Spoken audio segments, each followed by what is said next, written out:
Hey everybody, this is Pam at the Paper Outpost, and I've had a bunch of people ask me, what do I do with these advertising pages from old vintage magazines? This one is from a phone book. You know, those are sometimes hard to find, but you never know. You're going to come across old ads, old newspapers, old brochures, things like that, and they have a multitude of different little things on them. So I just thought I'd show you one quick and easy idea that you can do, well, several actually. But so I'm going to take a piece of cardstock, and I've got my page. I'm just going to pick out which side might be more fun. Maybe this one has a lot more boxed ones. Maybe we'll use this side as the main page. I'm going to take my trusty jumbo glue stick and lay this down, and I'm going to stick this page to it. And that's going to give it some structure. Hope you're all having fun out there.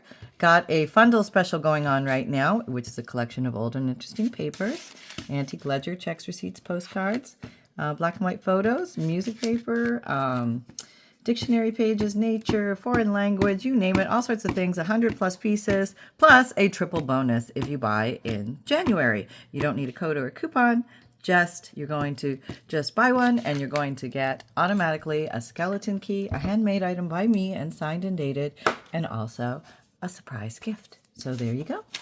So I'm just going to take this sheet, because it's quite thin on its own, just lay it down on here. Kind of wherever it grabs. Oops, a little short there. No, that's okay. We're here now, so we're going with it. Gonna lay that down, and now it is part of that page. It's not exactly the same size as the cardstock, but that's okay. That's okay. All right, so I think I'll trim it with good old-fashioned scissors, and we'll get ourselves started here. So you can use these for a lot of things. And what I'm going to very simply do is cut out some of the interesting ads that might look cool on their own. All right, so this one looks kind of cool. What is this? John Skelton Painting and Decorating Limited. I'm not even sure what year this one is from, but it's probably the 80s or 70s or something like that. So in my world, I say vintage is 20 years old or older, and antique is 100 years old or older. So now I have that. It's on a nice little card backing. Got this one here. This is M.A. Gelling Limited Painters and Decorators. Must be just from the painting page in the old yellow pages, which we rarely use anymore. I mean, I don't get them delivered to my house anymore. They just magically stopped. Does anybody still get one? I'd love to know if anybody still gets one. And I have looked around for old phone books and yellow pages and that. They're hard to find. I don't know where they all went. I honestly don't know, because you can pretty much find anything else vintage, but these are not that easy to find. But if you don't have these, you can always, there are a lot of old magazines and stuff like that. And you can get, you know, in the back pages, vintage ads, things like that. Very fun and not that hard to find. Garage sales, thrift stores, antique malls, flea markets, your neighbor's garage, your Aunt Sally's attic, your cousin Martha's basement. You just go deep, you're going to find these things. So I'm just going to cut out a bunch of these bigger ones. And we're always trying to find interesting, different things to put in our junk journals. And that is whatever you define it is. There's no right or wrong way to make a junk journal. And oh, that one I think is just a leftover piece. We'll leave you over here. And here's design, landscaping, and maintenance. So this kind of pulls on the old heartstrings of the old days when the yellow pages was around. I know. Can you believe that's a time that's passed? There's people that are going to grow up that don't even know what the yellow pages are. Can you imagine that? Oh my gosh. So we have that.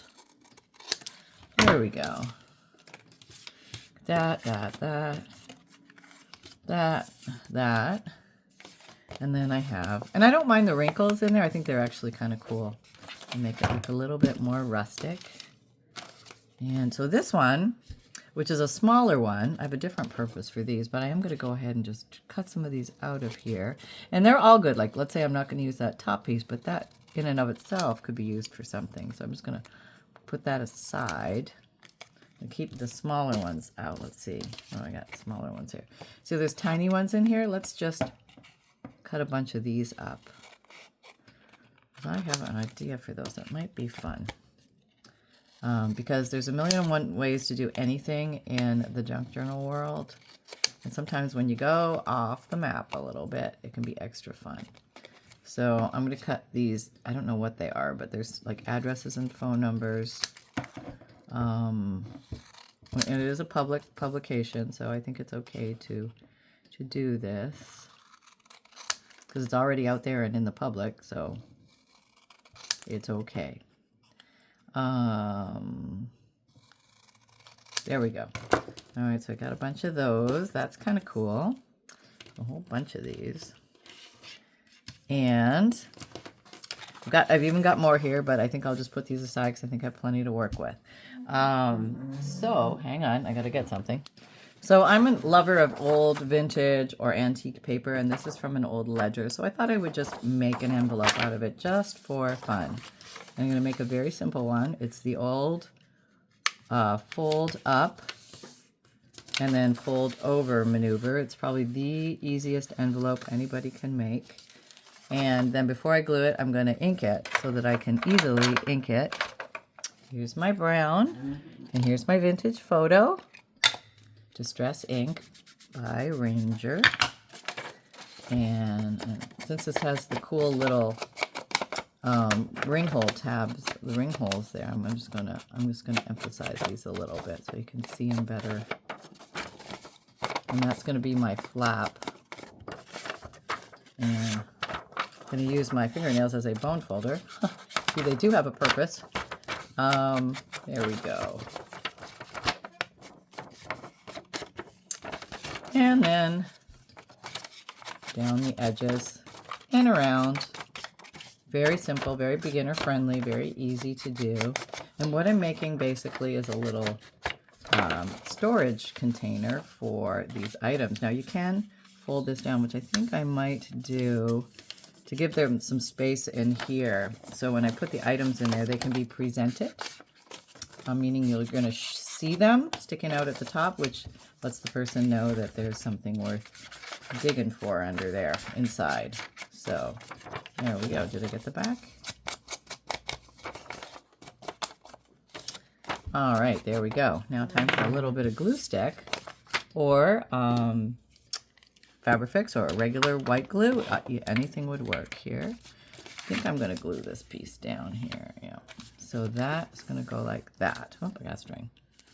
Don't know where that came from. Probably my great sewing adventures. Have you had any great sewing adventures lately, or all your sewing adventures disasters? Sometimes mine are disasters. I understand completely. And I think maybe I'm just going to ink that up a little bit more, give it some distinction. There we go. And then we got that. So there we go. Maybe I'm going to come along here and give the flap. Then I'm going to color in the whole flap. That's the nice thing about these little daubers is you can use them as coloring devices too. They're easy, and there's usually enough on the dauber if you've been using it a little while to give it a little pizzazz. Okay, so now I can easily come in here and put some glue down on the edges.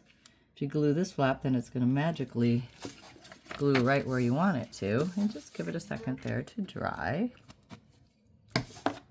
And now what I can do is just make these into little cards, little journal cards that can tuck in this envelope. Very easy to do. You can also obviously put these on pages or turn them into pockets or tucks or anything like that. But I just thought I'd show you this little fun idea. These are the bigger ones, so they're like a little collection. And if you want to make them extra cute, I'll show you a couple ways we can do that. All right, got that one. What's this one? Oh, that's left over. Okay, Stephen O'Hare, Painters and Decorators. There you go, Stephen O'Hare. People can write notes. They can put little memorabilia pictures, doodle art, whatever they'd like to do on the backs of these, but they've got a writing space. And this whole thing can be removable, or you can tuck it into a pocket, it's still removable, or you can glue it to a page, whatever you'd like to do in a junk journal. Okay, so yeah, I think these are going to look nice in here. Okay, so these are perfect height actually. All right, and they don't all have to go deep down. So this is something for them to explore, some nostalgia from another day. And very, very easy to do. You can have them sticking up a little bit so they can see if there's something in there. Did I lose something here? I think I did. Yep, there we go. Okay, so we have those in there. Now I'm going to have to wipe this all off of my... Oh, let me get my spritzer out and wake up my little dauber. Here we go. Okay, I think I'm going to paint a little bit more along this one. I'm going to do that. Yeah, there we go. All right. And now that's pretty wet. So let me get a tissue, clean up my mess so it doesn't go everywhere. Dry it up a little bit. Yeah, then it's not going to transfer onto this side. Okay, and then for down here, I thought maybe I would put some of these as just little decorations. Why not, right? This is probably going to pick up some of this now. You could also use these for page tabs. That would be fun. And you could commingle these with some DigiKit pictures if you wanted to do that. That would be fun. I think I have an idea of one that might look cute in there. I have these, I think it's called Crafty Mouse. I think so. But this little guy, he's very busy doing things, and I think he wants to be part of this. So let's see. Well, you look very busy. Why don't we use you? I'll just cut you out of here. All right. I don't need to, he doesn't need to be that tall. I can trim him down a little bit. And I might even round him a little bit so he's extra cute with the corner chomper. We are memory keepers, corner chomper. All right.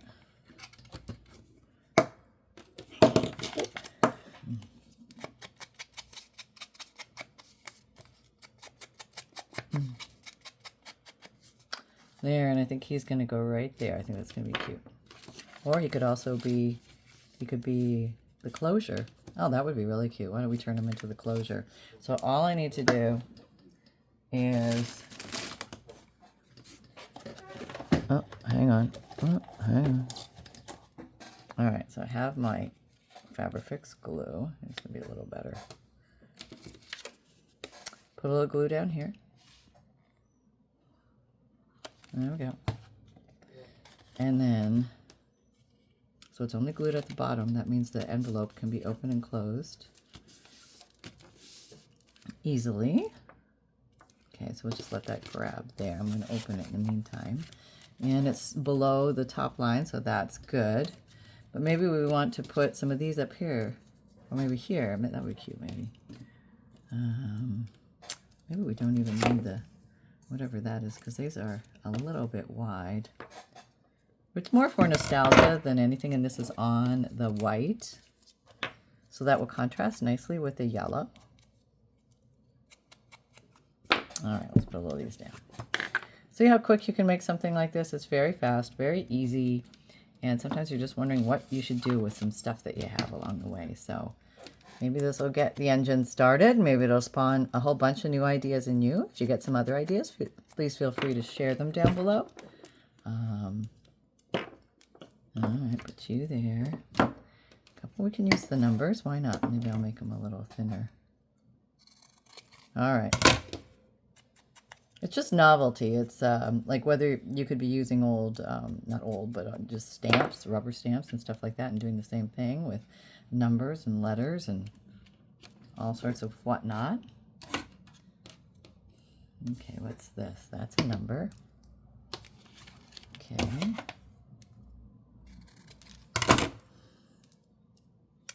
Ink it up a little bit.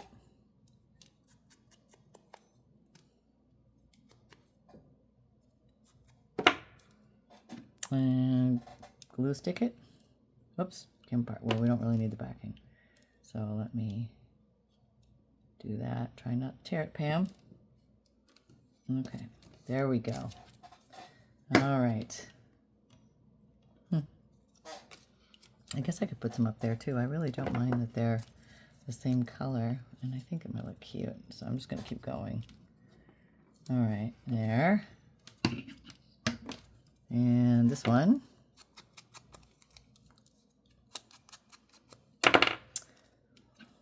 So you just keep building onto the architecture of your piece as you see fit. That's right. That's a big one. I could put some on the back. Let me see. Let me hue the corners. I call this hewing. I don't know. It's kind of like vignetting. Across the top a little bit. Here a little bit. Just inking it up. Bring it in and softening it a little bit. Okay. Maybe we'll put these guys in the back. A little bit more ink.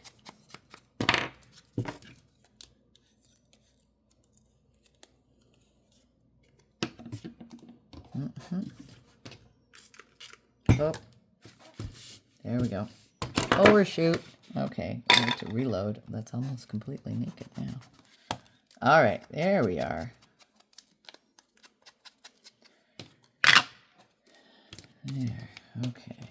And painting contractors. There. Good old thumb technique across the big jumbo glue stick, which I find really handy to do. I like the jumbos. All right, there we go. One more. Might as well use them up, right? And we got it, and we are golden. So that's a quick and easy embellishment. A fun thing to add to any junk journal. Like I said, you can tuck it into a pocket or a tuck. Open it up. Got some cool advertisements from days gone by. And it's just fun. So there you go, folks. I hope you had fun. And let me see. Oh, I've got my little guy is right here. Hello, Sunshine. You want to come out? Come here, honey. Oh, okay. All right, here it comes. All right, what do you got to say for yourself? Hello, everybody. It's Sunshine, Junior Cub Pup Reporter, reporting to you from the Paper Outpost. Yes, today was a very warm day. We were very happy. Everybody was pleased. Nobody was cold. Happy was not cold. Sunshine was not cold. We were all warm, and all is well. Normalness to Florida has returned, although we're supposed to get some cold weather coming soon, so we're just staying bundled, staying close to the hearth, and drinking hot chocolate. Okay, I'm not drinking hot chocolate, but you know what I mean. It's hygge. It's a thing. There you go. Happy crafting. Love y'all. Sunshine out. Okay. That was very good, honey. Thank you. All right. So there you go, folks. That's my moving chair. Yes, I know to get the WD-40. I will get it. I will. I promise I will. If you don't know, I have a free monthly email newsletter. If you sign up for that, you get a free digital image emailed to you every month, a checklist of supplies, a note from the bookmaker, which explains what a junk journal is and how to use it. You can tuck it into the beginning of your junk journals, and also a page list of ideas on how to break a blank page. The links are all down below in the drop-down description box. If you can't find that, just type this lovely link into your web browser, and it will take you to all my hyperlinks. You can see my YouTube channel, my videos. They come out Wednesdays and Saturdays, 7 a.m. Eastern time. It's called the Paper Outpost. And I have an Etsy shop if you like journals and bundles and kits and fundles when I have them available. They are for sale in my Etsy shop, so check that out. I also have a print and mail service if you like the idea of DigiKits, which are printable, downloadable images, but you don't like to print or don't have a printer. I will print out 10 DigiKits for you. That means you get 50 printed pages on nice lightweight cardstock, and all you need to do is buy the print to mail option and then send me the list of 10 DigiKit names to my Etsy message or Etsy contact. And I have an Amazon shop and a merchandise shop for the favorite tools and products you see me use here, as well as you can find me on most social media platforms, Instagram, Pinterest, Twitter, LinkedIn, Facebook. Facebook group, come and join our Facebook group. We're having fun doing monthly challenges. I would say an easy one and a hard one. So let's see how that goes. January's is already posted. Check it out. And you can post what you make from these ideas or from my videos on there. We'd love to see what you make. It's all inspiration for everybody. And also remember that fun can be simple and create with reckless abandon. There you go, folks. Happy crafting. Craft on. Bye.